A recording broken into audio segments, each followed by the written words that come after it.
Hello, everyone. Welcome to our last round of new speech presentations. I will try to make this brief for everyone to be conscious of your time, but for this specific presentation, we're going to be going over Chapter 16, which is the commemorative speaking chapter, as well as Chapter 9, which has vital information that will be beneficial to you during the commemorative speaking portion. I know that it might be tempting to skip watching this video, but I would highly recommend you watch it, look at the transcript, watch it on double speed, whatever suits your fancy, just because this really will impact your commemorative speaking performance, and I think it's a lot of information that some of you might not be familiar with. But so, kicking off, what is commemorative speaking? Commemorative speaking is a speech that praises a person or action as exemplary of a community value. And something to consider with commemorative speaking is it's probably the most common speech we're all familiar with. It's one that we see most often, and to be honest, it's the one that you're likely going to have to present at some point in time in your life, if not at multiple different points. For commemorative speaking, it's never done really on a whim. It usually is marking some sort of big life event, whether that be a marriage, a birth, a wedding, commemorating someone with an honor. The list goes on and on and on, but it's always a very specific, momentous event. And another important factor of it is a commemorative speech is a speech of persuasion and a speech of values. It's been mentioned in the class a few times before, but all the speaking that we do is in some way persuasive, and this is definitely an example of that. Usually with a commemorative speech, you are speaking about a value as much as you are a person. And a speech of value is an address in which the speaker sets out a particular admirable belief. And so essentially what that just means is you're not just going on some long tangent about why you personally like this person or you think they're cool. You want to have the person or place or thing that you are commending to have some sort of applicable qualities that the audience that you're speaking to can take away from this. So saying that they're self-reliant, saying that they showed great empathy, they had a ton of warmth, something like that that a community can gather around and also respect. And by introducing these values attached to the person, it also makes the person therefore seem more valuable. Real world examples of commemorative speaking: toast. Toasts are just very brief, usually kind of at some sort of ceremony, congratulating someone. Wedding toasts are probably the most common ones you've seen, but they're known for being quite brief. Introductory remarks are done when you have a speaker at an event or you're honoring someone. Introductory remarks are usually done by someone kind of close to the person in question, and usually this is also done because it would be awkward for the person themselves to come up and be like, "Hi, thanks for coming here tonight. I'm great." So it's put on someone else's shoulders to kind of do this for them. The next one is an acceptance speech. This is one of the speeches and one of the examples where you can definitely see sometimes it go wrong, specifically thinking of award shows that we see, the Grammys, the Emmys, whatever award show you want to choose. You can see people starting to get stressed out because of a time constraint. You can see people who didn't prepare because they didn't expect to have to speak. You can see people fumbling with their words because they don't do well on the spot, not having prepared.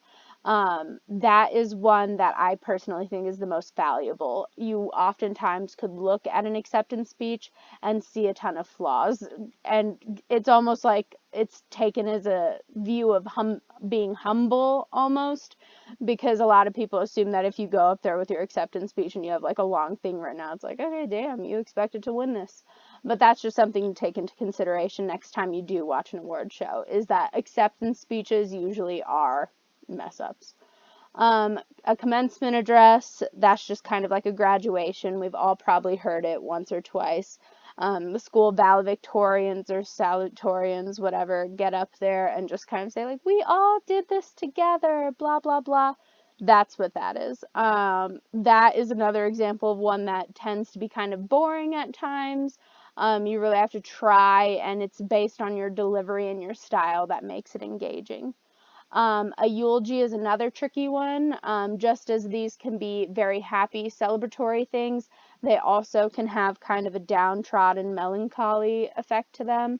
And with a eulogy, going back to kind of how commemorative speaking is a speech of values, you usually, with a eulogy, kind of are wrapping up the person's life and choosing different things that meant most to you about this person. When considering going on and doing your commemorative speech topic, depending on like who or what you choose, something to take into consideration are eulogies usually are a bit more tear-provoking. They're usually just sadder, and they could create a lot of emotion within the speaker. And that's just something to consider because it could be hard for you to get through it, specifically if it is something that's kind of like fresh and new. Like if you had to, me personally, if I had to give a eulogy over someone that died in the 1970s, whatever, I could probably power through it.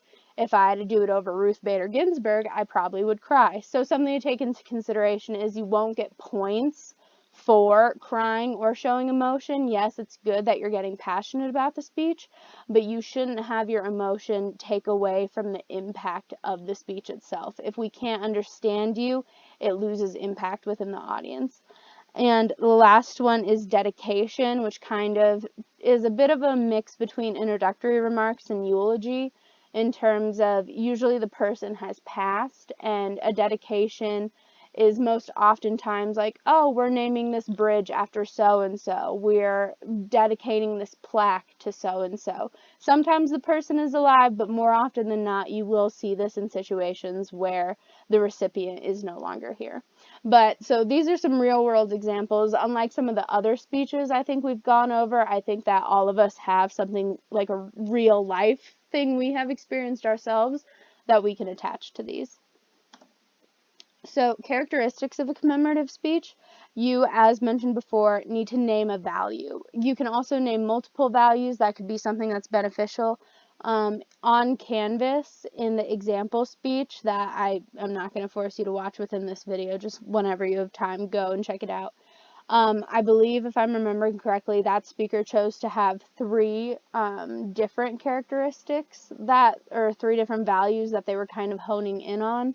And those are things like talking about your person or place's sense of like respect, integrity, trustworthiness, blah, blah, blah. Like all of those things, what you value as a community, kind of bring those into it so it's not just you rambling about this person you like. Root your speech in a specific person, place, or event. This is kind of going hand in hand with the first one of you want to be specific. You don't want to just say like, I like people who are respectful and then name 20 people who are respectful. It starts to get kind of like convoluted and lost. But also something more important, thinking of this rooting your speech in a specific person, place, or event, is the organization pattern of your commemorative speech. Some people choose to kind of introduce a value of like, we all value fairness when thinking of people, blah, blah, blah. And I think Joey exemplified that better than anyone. Or you could do the person of like, Joey has always been close to me and he was a fair man. Like whatever you prefer, that's just kind of what this point is exemplifying. But speaking for entertainment and or eloquence is important for commemorative speaking. We'll be going over that in the latter half of this presentation when we go over different styles of speaking. Another note is in the textbook, it's like, can I be funny? And you can be funny. If humor is something that you like to rely on and humor is something that comes naturally to you, absolutely utilize it because that often is a very engaging and compelling speech mechanism.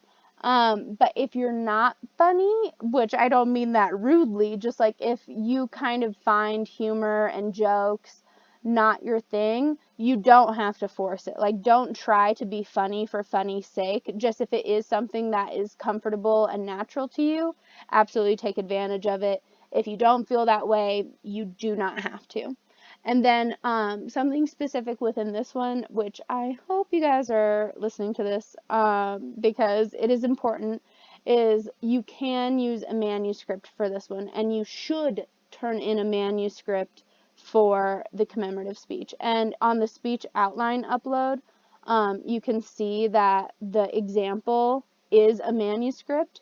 And I just do want to be kind of specific on this when I say, yes, you can use a manuscript. This is very beneficial for commemorative speaking because often it's done in a hugely public manner or a very large public manner, or it's something that you're very passionate about or something that might evoke a lot of emotion, like if it's the eulogy.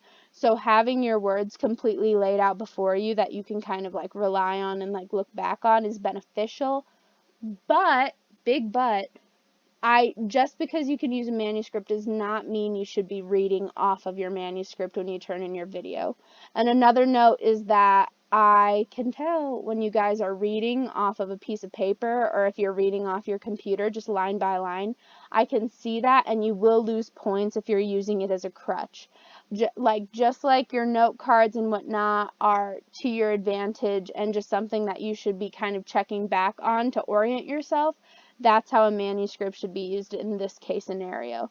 You should not be using it as just, oh, I don't need to memorize my script because I can just have it in front of me. That is not what this is. And I know this might be a little jarring because I know some of you have lost letter grades in the past for turning in manuscripts to me, but in this specific case, this is what is required. Don't turn in an outline. And then our class requirements for the commemorative speech are it's 5 to 6 minutes long, which again, I will say that I do have a 30-second grace period. So if you were like 4:32 or 6:28, that's fine. That's totally fine. I will look the other way. But if you're going gratuitously over or gratuitously under, you will lose a letter grade. Like, sorry, but it's just very important that you stay within the time constraints for this one in particular, especially because this is the last one, just showing that you've mastered the skill of staying within a time frame. And then a benefit of this is, to some, maybe it's a detriment to others, is that unlike the informative, the public deliberation, the policy, you don't necessarily have to have any outside sources. If the thing you're commemorating is like a corporation, like let's say Trader Joe's, and you want to like throw out some facts about Trader Joe's, like it was started in this time by this person, you got that information from somewhere, so of course you'll need to cite it. But in other words, if you are kind of doing a family member, someone close to you, you won't need to cite anything because it's unlikely that you'll find sources for it. If you choose to commemorate someone who is kind of a public figure, that becomes a little more, you might need to cite sources, you might not need to. Just please use your judgment. Understand that if it's anything you didn't know prior to like finding it out and saying it, you'll need to cite that information. If it's common sense, you don't need to. If it's very specific information, you will need to. But so you're not doing sources, but you will be doing 5 to 6 stylistic devices, which we'll be talking about again in the latter half of this. And you'll need to label them on your manuscript. If you don't do this, you will lose points. If you don't do any of that, you'll likely lose a letter grade. So for 5 to 6 speaking or stylistic devices, we'll go over it more in depth later, but it's just something to kind of be conscientious of. Some of them could be just like you say one sentence, boom, you have one of your stylistic devices done, or it could be an overarching long thing that like you start off one way, like you have some repetition within it, maybe every like new paragraph you start, you kind of repeat something. So that's a long overarching stylistic device you're using, just kind of keeping you conscientious that some might appear on the page immediately, others might be something you have to point out a little more nuancedly. But again, deliver from manuscript, that means have the manuscript, don't read verbatim off of it. And then I just changed this, you might have seen like a Canvas notification, but the manuscript and the video upload are due Wednesday, December 9th by 11:59 p.m. I pushed that back just a little bit because I do not want you guys to wait last minute on this. I also can only extend it for so long if you have something that arises. I want to try to be a little less lenient on this just because I want it to get done so we can all start working on finals. I can idealistically turn your grades back out to you over that weekend so you'll know. But just please try to get it in by Wednesday, December 9th. And so you'll do the manuscript in that traditional, what you've been doing this whole semester of outline upload. This time it's just a manuscript, it just doesn't say that. And then you have a new section in that module of the commemorative module on Canvas that says video upload. And for that, you can upload a direct MP4 file. You can upload a Google Doc link. You can upload a YouTube link, Vimeo link, etc., etc. I will note with the Google Docs, as I'm sure a lot of you experienced this last speaking round, if you do it, try to have it where anyone with the link can access it. I presume that's what a lot of people did, but sometimes it just is like, hey, you don't have access, ask for permission, and then it just kind of takes a little bit longer. But use your discretion, whatever video method you prefer, you can definitely use. I would advise a bit of caution if you use YouTube or Vimeo. I personally would put it on private, just as I'm sure many of you noticed when you were looking up example speeches. The speeches from SPCM 200 students last semester came up, and yeah, I don't think any of us want our student learning experiences to be online for people to see forever and always. So just kind of be conscious of, is this something that you want publicly viewable, or do you want it just to be private, and if you have the link you can view it. But yeah. And another note that I don't think I put here, but I discussed in the last video, which I don't know how many of you watched, but for the peer feedback, since you're not going to be able to visually see your classmates present these, it will not be done in a synchronous format. The way that I will be organizing the peer viewability, I suppose you could say, is I'm going to make a discussion board post. So all you'll have to do for the commemorative speech is upload your manuscript, upload your video to that video upload link, and then go to the discussion boards, and I'm going to make a discussion board post that says post your video link for peer feedback.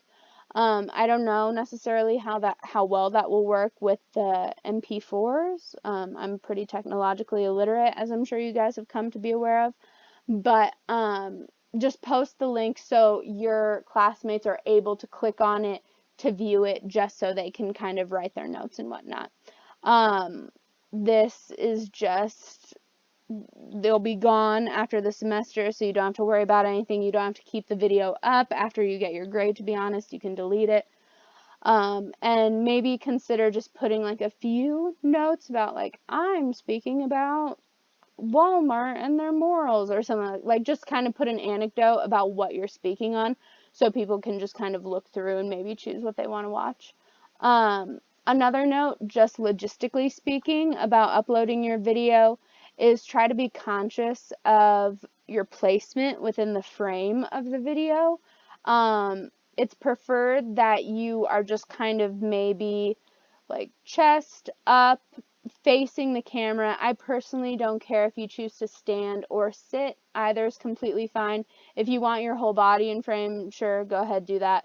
But just try to make sure like the angle is not awkward. Like, don't just have it resting on your lap looking down at me. That's awkward.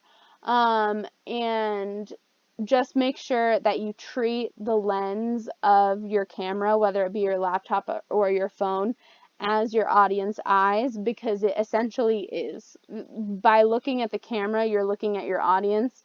And, you know, we kind of talked about in those early few weeks of how it can be awkward when you make no eye contact. It can be awkward if you just stare down your audience members and don't break eye contact. So just kind of mediate that. I completely understand if you want to like look away just to look away, that's completely fine. But just make sure that you are making eye contact as a normal person would, and that you're not completely avoiding it.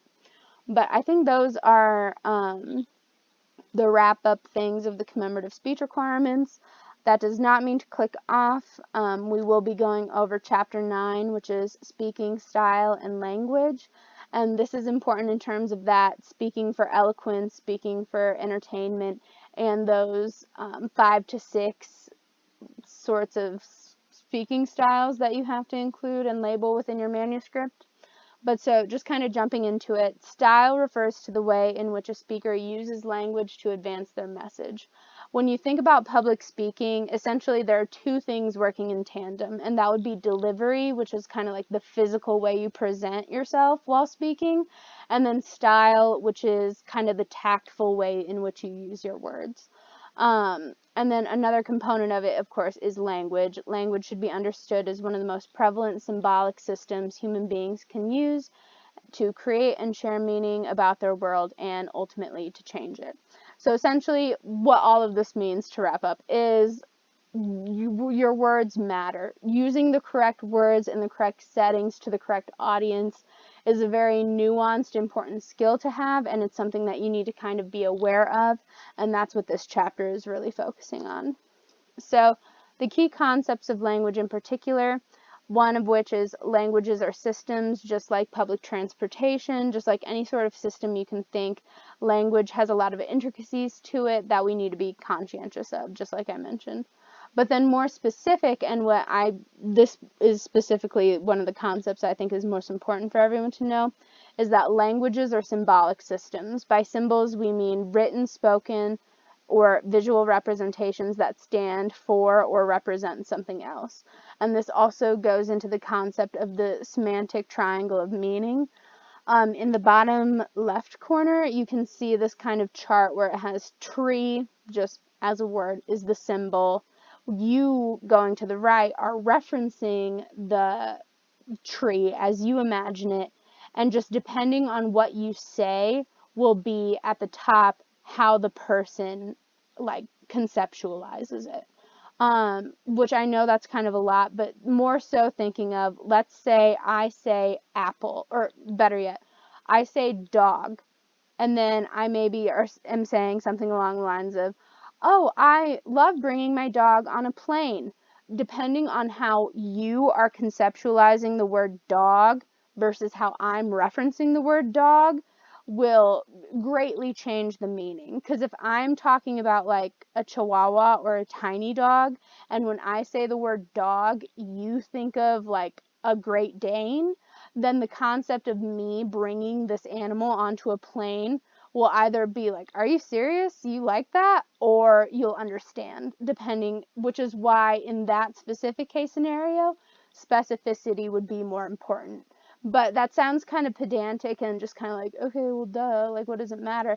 But it starts to get more important when we think of other concepts and phrases and words that we use. So kind of thinking of, let's say I say, a true American, that can have drastically different conceptualizations within people's mind, which will completely change the meaning of how everyone in a room. If I am in a room full of like 10 people and I say a true American, someone might be thinking like, oh, JFK. Another person might be thinking like, oh, like a guy in a pickup truck with like an American flag.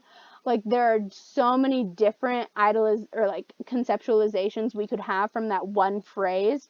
So just kind of be conscientious of, sometimes when you say something that can be misconstrued, the damage, there's none, but other times you can accidentally come across as offensive. So that's why just viewing languages as a symbolic system is very important. And then the other ones that the book mentions is language is used to create and share meaning around the world, and language is used to change the world. It's something that I'm sure we're all conscientious of. Just words have meaning, words are powerful, and rather than violence to create change, we could use our words. So they're just powerful. And then going into the different styles of clarity or styles of speaking, we have speaking for clarity, which is a style of speech in which the speaker uses simple words, basic sentence structure, and ample definitions in order to teach the audience about something they don't know. You can all probably think of examples of where speaking for clarity is the priority. A business meeting, a class lecture, like, I'm sure there are many times throughout class where we've been like, okay, wrap it up. Like, we don't need 20 examples. Like, be a little clearer.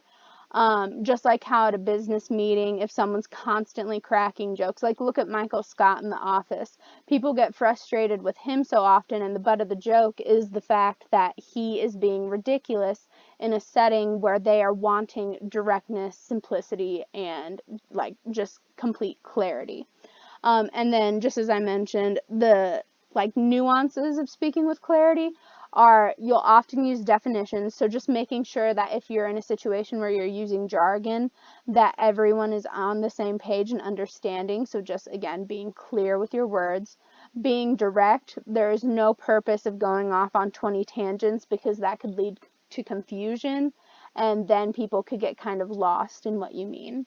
And then simplicity, same essentially as directness, of just say things in as few words as possible, have the words you choose to use be impactful and meaningful, and just get in and get out. Speaking for entertainment, this is one that we often see. It's speaking in a style that uses complex wordplay and ambiguity in order to give the audience a sense of joy. That might seem quite clinical for what is just kind of a lighthearted, fun thing, but there are definitely some nuances with speaking for entertainment. Just kind of like I was mentioning before, we've all probably seen someone attempting to be funny and it's failing, so they're attempting to speak for entertainment purposes, but they're entertaining us and not the way they anticipated, and it's awkward and it's uncomfortable. But so speaking for entertainment usually happens wedding toasts, bridal parties, I don't know, like all of those just different kind of light-hearted events where humor is something that is applicable and okay. So some of the different techniques you can use for speaking for entertainment are ambiguity, which is purposeful omission. Usually a lot of humor relies on just kind of letting the audiences fill in the blank. There's irony, implies opposite of literal meaning. I don't want to like really hone in on these when I assume that you guys kind of know what these mean. And then self-deprecation, poking for fun commentary. So self-deprecation is one that I will point out just because I think there's a fine line. There's a difference between just kind of making fun of oneself for humor's sake versus just absolutely destroying yourself and your confidence in front of everyone else. Definitely be tactful. Don't just try to make everyone feel sad about how much you apparently hate yourself. Self-deprecation is supposed to be just kind of lighthearted. Speaking for eloquence, this is the last one and this one are very important for the commemorative speech because they're two that you'll be using the most often. Speaking for clarity, while important, is not necessarily what is most important for commemorative speaking. It would definitely be something for like the informative speech, the public deliberation, even the policy of just making sure you're getting your points across. Whereas in the commemorative speech, it's a lot more dependent on the words that you use, for lack of a better term. How ironic. But so speaking for eloquence, eloquence is a style of speaking in which the speaker uses beautiful language in order to inspire the audience to action. Four of the techniques for it, which I'm sure you all have kind of seen within like an English class. Metaphor, for example, an iron curtain descends across the continent. That's, I think, Woodrow Wilson. Simile, exercises like brushing your teeth. You have to do it every day to stay healthy. And so these two first ones are just kind of taking one thing, comparing it to another for the purpose of creating a new understanding of the initial thing. Metaphors are usually a bit more implicit than explicit. Just kind of like trying to paint a picture for your audience members, whereas similes are more direct and explicit in terms of I want you to see the direct comparison that I am making. And as I'm sure you learned in like second grade, similes use like or as, and that's the main differentiator between metaphor and simile. And then we have alliteration, which I know this specific example, while it's just the easiest to get across for alliteration, is kind of juvenile. Jesus Christ. She sells seashells by the seashore. that is just the consonant is being repeated within every word. It might seem like a weird one to utilize within a speech, but it's something that definitely, when utilized correctly, can have quite an impact.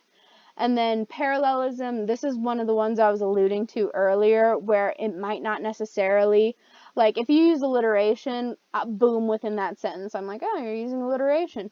Whereas parallelism can be implemented over the stretch of time. This one specifically is a sentence, but I came, I saw, I conquered. That's just a famous quote, and that is using parallelism by having I at the start.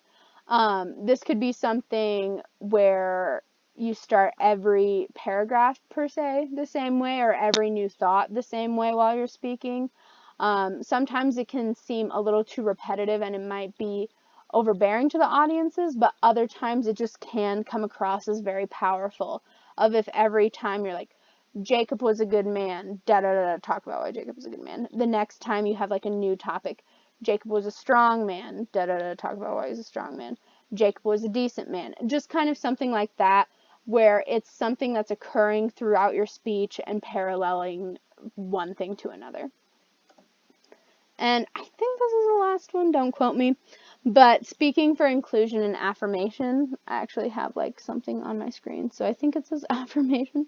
But this one is very important. We just want to be conscientious and kind to our audience members. We never want to exclude anyone or make anyone feel bad. Yes, free speech is very important, but just try to use your speech in a way that empowers others rather than makes them feel awful about themselves. And specifically within this speech, especially when you're commemorating someone, you don't want to like just kind of shut off the audience. But that is speaking in a way that makes all the members of our diverse, pluralistic audience feel acknowledged, welcome, and valued by the speakers. And the tactics to do that are not, I just like had an aneurysm. You want to avoid offensive terms, names, and phrases. So, classic, just don't drop slurs during your speech. Don't say things that are just rude and this kind of can get a little tricky because technically a type of commemorative speaking would be a roast where, you can kind of do this. But in other settings for commemorative speaking, this is just something that would be inappropriate. Avoid social justice elitism, and that might immediately strike you as a bit odd because social justice usually is just trying to be inclusive. But what that essentially means is if you get up on a platform and you're speaking and you're using a lot of very advanced social justice language without explaining it. And because that kind of gives off the impression that you are speaking in a way to make yourself look good, and you can feel really great about yourself and how progressive you're being, but it can leave out your audience, and when you're not kind of explaining that to them, then it makes them a little hostile and on edge because it feels like, oh, so I guess I'm just a bigot because I don't know what you're saying. Or it can just lead to like exclusion and people not understanding maybe what you're saying and then like making them peace out mentally of your speech, which isn't what you want. So it's not the worst. It's clearly something that's done usually with good intentions, but just something to be conscientious of, that even though it does have good intentions, it can have a poor outcome by accidentally excluding people in the sake and name of including people. So it's just kind of tricky, something to be conscientious of. Use gender neutral language. That would be like humankind versus mankind. It's something I struggle with, of saying like, hey guys, what's up? And trying to instead move to like, hello everybody. Just trying not to use gendered language. Use ability inclusive language. This includes phrases like, let's all stand, like take a stand. Don't turn a blind eye. Different things where the butt of the phrase is like not taking into consideration able-bodied people or non-able-bodied people. So you just want to be inclusive and not say anything that's offensive. And then use community preferred terminology. This is something that's a little tricky because every single day different groups are having different phrases that are becoming outdated or the new norm. For example, like if 30 years ago you said queer, that might make a whole audience go like, oh my God, why would you say that? Whereas now that is a part of the LGBTQIA community. Queer is something that people proudly, openly identify as, and so it's not as much of a pejorative. But just kind of taking that into consideration of trying to be up to date, you'll know who you're speaking about within your speech. It's unlikely that you'll randomly be speaking and then think, oh God, wait, I didn't look this up. What should I use? You will have your speech laid out beforehand. So since you are having all this prep work, just take into consideration what is the correct term to use before I speak. I think your textbook shows an example of like the Washington Redskins, which the offensive football team that will not change their name. And how often when those debates are happening between fans, between advocates of change, between the NFL people themselves, often like different terms are being thrown out for Native American that are offensive to the indigenous people. So I went on a tangent there, so sorry. But so just kind of be conscientious of that. And then, of course, use preferred names and pronouns. Don't dead name anyone. Do not say anything inappropriate. Do not misgender someone. I find it that would be really rude if you did that while doing a commemorative speech about said person. But it does happen, and don't be one of the people that makes it happen. But yeah, so that's all I have for you guys. Sorry, I'm looking at the time and I noticed that it did kind of run a little long. And I know I have a tendency to ramble and be long-winded, but I do hope this was helpful. I know there is information in here that is important. If you got to this point and you're still listening and any of your classmates are confused, be a good classmate and try to steer them in the right direction. Turn in a manuscript. Do not read off of your paper. Please try to make the deadline. Yeah, I think that's about it. If you have any other questions, please feel free to reach out to me. Quiz 9 will likely be over some of Chapter 9 that we just discussed. But yeah, thank you so much for listening and have a good rest of your week.